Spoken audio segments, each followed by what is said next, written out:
Hello and welcome to Newsmakers on CHCH Podcast. I'm your host, Louie Butko, and as you can see, we've taken the show on the road because we have a very special guest. It is the 58th Mayor of Hamilton, Mayor Andrea Horwath. Mayor Horwath, thank you for doing this. Pretty busy time to be taking some time out to talk to me, so thank you. It's a little bit busy, Louie, but it's my pleasure, and thank you for the invitation. Absolutely. Obviously, it's Grey Cup week, but just while we have you here, transit strike, nothing happened today as we're speaking on Tuesday afternoon.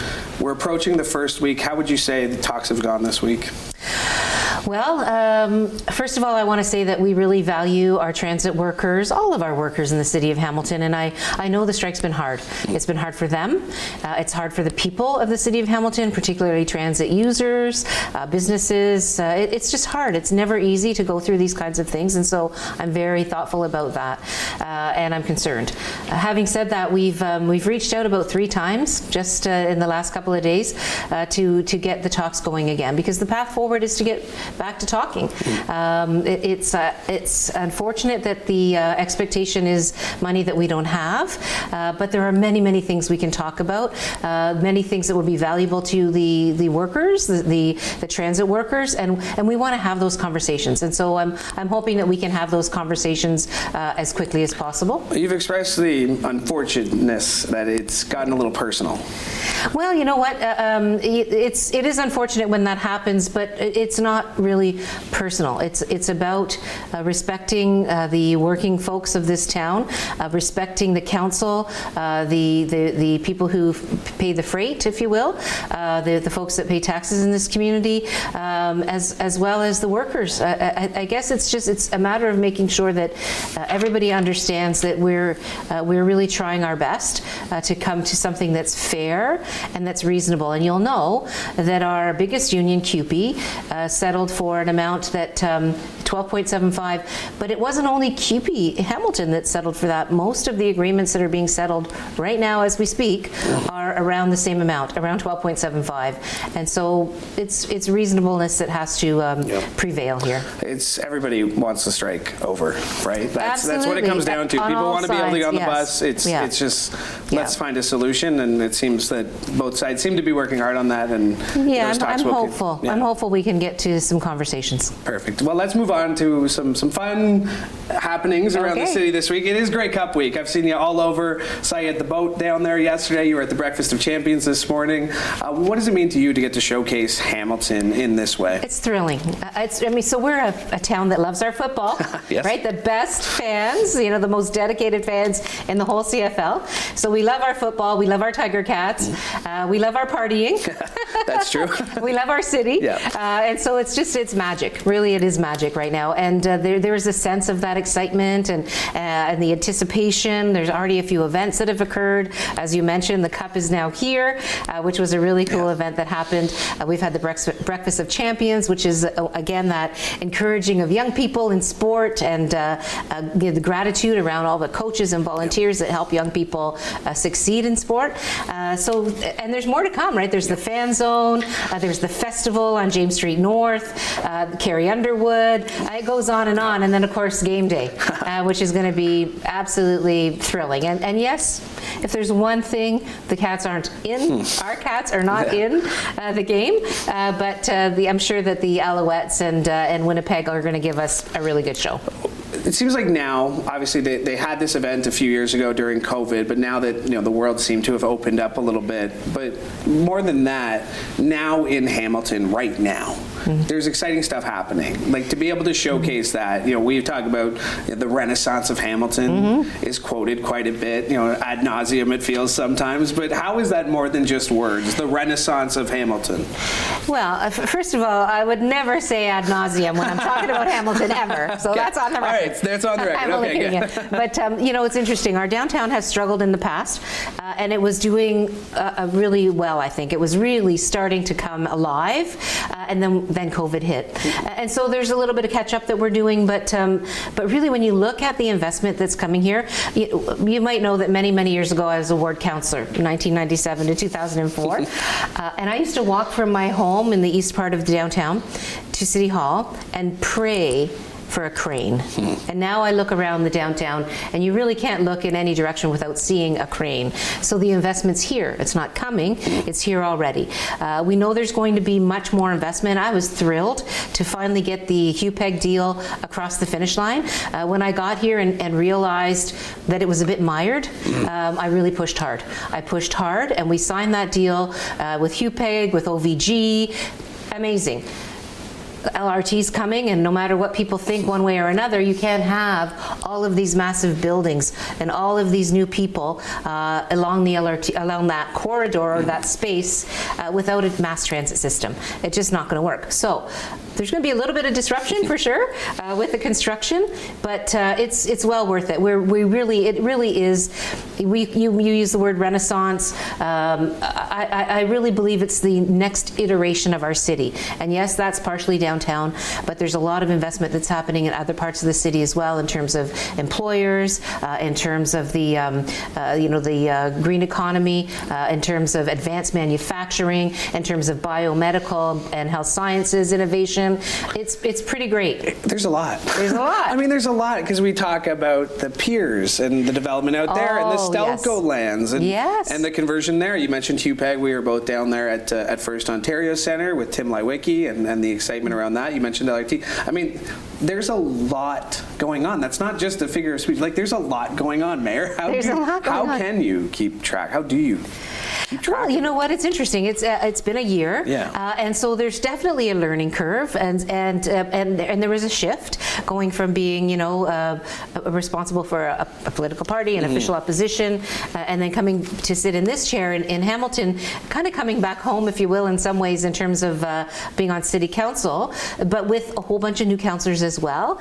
And so it was a bit of a shift. But what's really true is that a lot of the things that the provincial government and the federal government are kind of dealing with as their priorities, those things are happening on the streets of Hamilton. Like, our community is a microcosm of some of the challenges that we face from coast to coast to coast in our country, and certainly across our province. And so it feels, I think, really, although really challenging, I feel really invigorated, because I'm aware of these things, and so I come with a little bit of experience, a little bit of capacity. And so some of the details around how it all shakes down right on the front lines, literally the front lines of the city, I've been picking up all those pieces, but certainly how it works in the bigger context, I also have that grounding as well. You've basically been nonstop since 1997. That's true. I mean, like, even, the way 2022 ended for you, and getting into the mayor's race, and now, like, how have you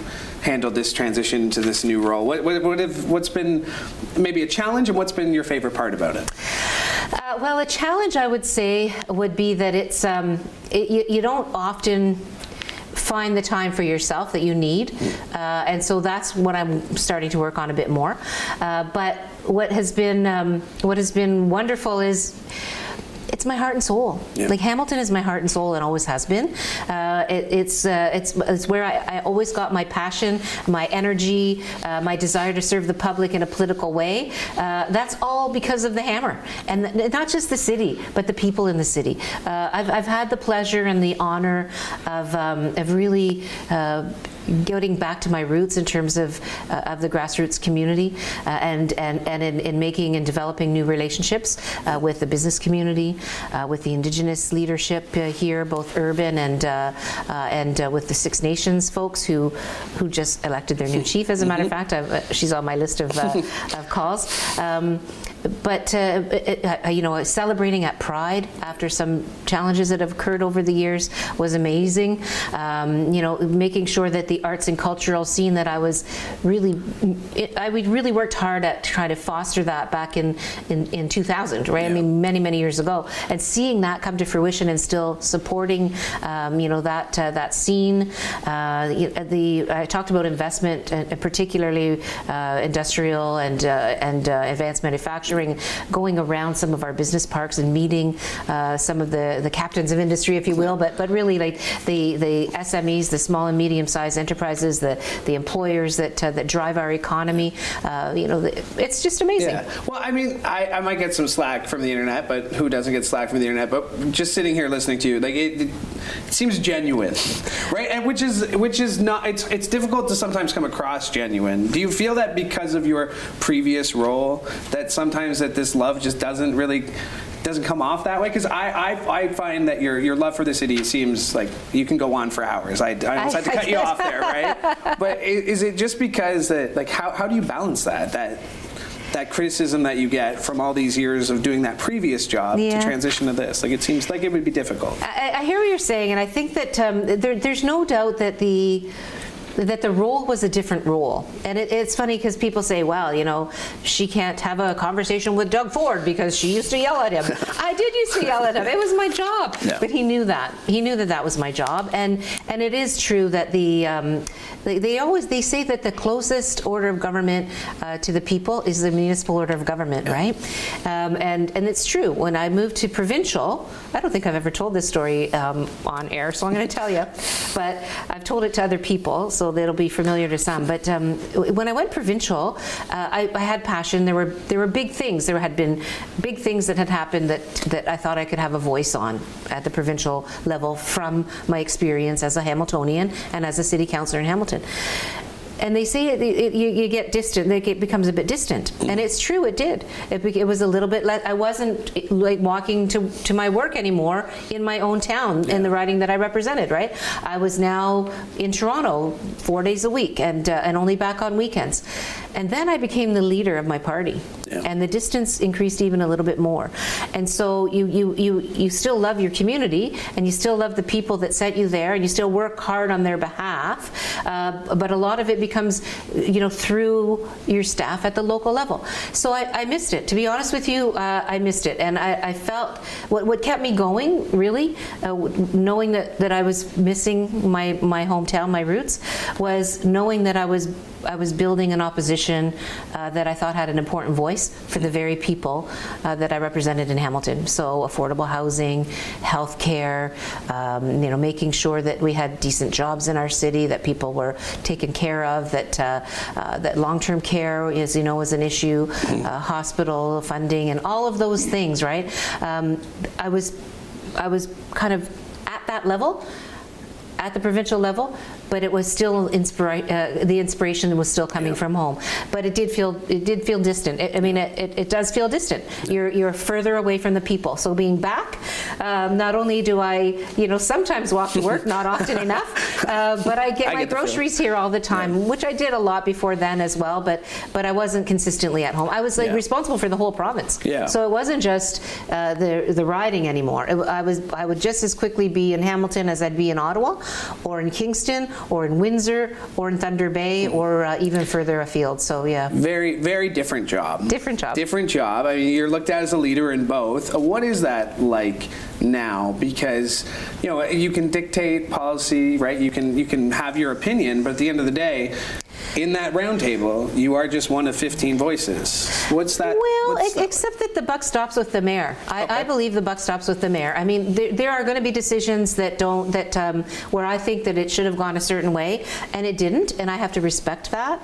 But for the most part, regardless of the decision that the council makes, I'm then responsible as the face of council, if you will, and as the head of literally, I'm the CEO of the corporation. Yeah. And so I have to be always thoughtful about the city writ large. Do you know what I mean? And making sure that people feel like their city is working for them, and that the council feels that their mayor is responsive to them, and the corporation, the workers of the city of Hamilton feel that their mayor has got their backs in terms of the work that they do each and every day, and appreciating the work that they do each and every day. So we've had a couple of the councillors on the show, a couple of the new faces, Councillor Maureen Wilson is a carryover, JP Danko a carryover, Ted McMeekin a new face on council, but let's talk about some of those new faces, because that was a massive turnover that you found yourself. 10 out of the 15 seats at council had somebody new. How difficult was that to welcome all these new people, in which you are one of them, and to get on the same page? Well, it was really, it was actually my highest priority. So, there have been some criticisms, and I've heard them about, that I wasn't out of the gate. I didn't do big things right away. when you have that many new people, you have to take the time to find the common ground. You have to build the relationships. They don't exist already. So you have to build those relationships, build some trust, build some, like a broader set of priorities, which we were able to do, put some priorities together, and build a table of respect where we could disagree, but have respectful conversations. We could be concerned about a staff report, but get the information in a way that was respectful to the staff. And so trying to build that culture, if you will, it's not something that happens overnight. And I don't know that we have it nailed yet, but we're certainly working on it, and I feel good about it. I feel good about where we've gotten so far. How did you, maybe it's still something you have now, but how did you leave partisan politics at the door in municipal politics? Well, my values will never leave me. I always have my values. The difference is that you're looking at a broader array of issues and of forces. When you're kind of focused on a singular political party and the ideology, if you will, and the specifics around how that goes, that's your responsibilities to the members of that party and to the people who are supporters of that party that got you elected, right? When you're the mayor, you have to understand and recognize that there are people of all political viewpoints, of all and some with none. I mean, there's a lot of people that don't wake up in the morning saying, I'm a this, or like, I'm a that. It's like people just want to live their lives and have a knowledge that their community is safe, that their kids can get to school, easily on a street that's, that's on a sidewalk that's well paved, or a bike lane that's available to them, that they can get to work, that they can enjoy their neighborhood park, that they can go see waterfalls, or go down to the waterfront, or come down to downtown and have a great meal, or see a great show. It's what people expect of their municipal government, to be able to enjoy their community and feel safe there and confident that they can build a good life. That's a lot broader than any one view. And so it means going back to what I was talking about, it means making sure that people feel safe and that they feel like they're part of a community, that they know that their mayor and council are looking at the bigger picture in terms of what's happening right now, but also the future for the city. That we're talking to employers, that I'm talking to employers, I'm talking to the business community, as well as talking, to working people, as well as talking to the Indigenous community, as well as talking to the LGBTQ2S+ community, and everybody feels a part of the same community. That's the difference, I think. It's not as it's broader. It's just broader, and it's your responsibility to say that was what I was doing then. My value base hasn't changed, but I take those values and use those values to advance on a number of different fronts as the mayor. The wastewater plant last week. That one of those things that when you see all these levels of government come together, you can be sitting next to a provincial, a PC, cabinet minister provincially, and then Philomena Tassi beside you. How do we get more projects like that done in this city? How can we become? I'm determined. Yeah. I'm absolutely determined, and so that's a really great example that Hamiltonians can look to see the evidence that those partnerships are important, and that we can get things done, important things done, big things done for the people of this city by having those partnerships. And so I leverage those relationships that I already have. I was joking about Doug Ford, but he's the premier, and we have a respectful relationship. Kinga Surma, who I was sitting beside Minister Surma, we talked about the fact that I'm going to be having a conversation with her about some of these other big projects very shortly in Toronto. Philomena Tassi, the other federal members, Neil Lumsden, Donna Skelly, the provincial members, and that are in government, they've all been really great, and there's a desire and a commitment to work together. So when the staff are working on a project, or when something comes in front of council that's an item that we require to have partners, I'm picking up the phone. No matter who's calling. I'm no doing matter who's it. on the other line. And no matter who's there, I'm calling. Just come more. We really appreciate your time here, but obviously the budget is going to be front and center in front of mind the next few months. Yeah. People heard 14.2% from the staff report.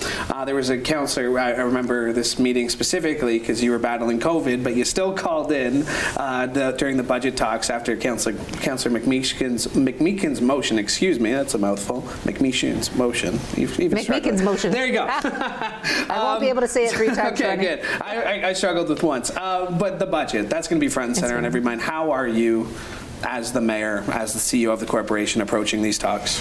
Well, very seriously. We know that that everybody's having a difficult time right now. Financially, things are tough all the way around.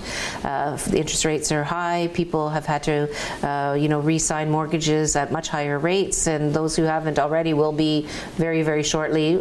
Something like 40% in the next couple of months will be signing mortgages at a higher rate. We know that the rents are out of control in Hamilton. The cost of rent is out of control. We have an obvious problem when it comes to affordable housing, and some folks who are really hurting on our streets that we need to pay some attention to. We also have huge downloading from the province. Again, about 4% of that 14% is set in stone because the provincial government put a bill forward called Bill 23, which changes the way that we receive money to development charges from developers. So 4% of that 14 is set in stone because that's provincial money that we're not getting anymore, and we have to cover the cost of. But the other things, the pain that people are feeling, we're feeling that too as a city. So our costs are up as well. There are those kinds of similar drivers that we're facing, and we're facing some pretty big projects like the ones that we've talked about, and some major pressures. And so we're going to work like crazy to get that number down, because the budget outlook is, here's kind of what it looks like if we do nothing and just keep going along.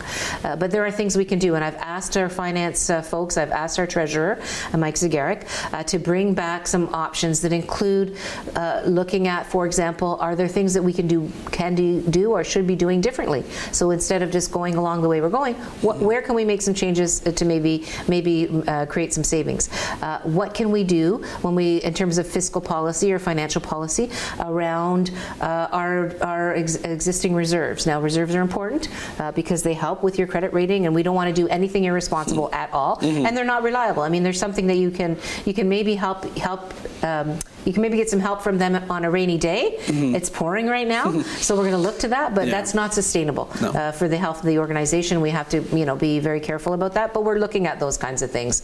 And I have not stopped advocating to the other orders of government to not only pay for the things that they should have been paying for the 2023, but make sure that they're starting to pay for them as well. So the tab that we've already got, they need to cough up, but also they need to take that responsibility going forward. So there's all kinds of pieces, as well as making sure that we're being thoughtful about where we're going to be investing in the future. People deserve services. They need services from the City of Hamilton. It's part of what makes our city a great place to live. But we need to do that responsibly. Real quick, where are we when it comes to boundary expansion? What's the latest we've heard from that? Is it all done? Or, Greenbelt reversals? Yeah. There's all those things.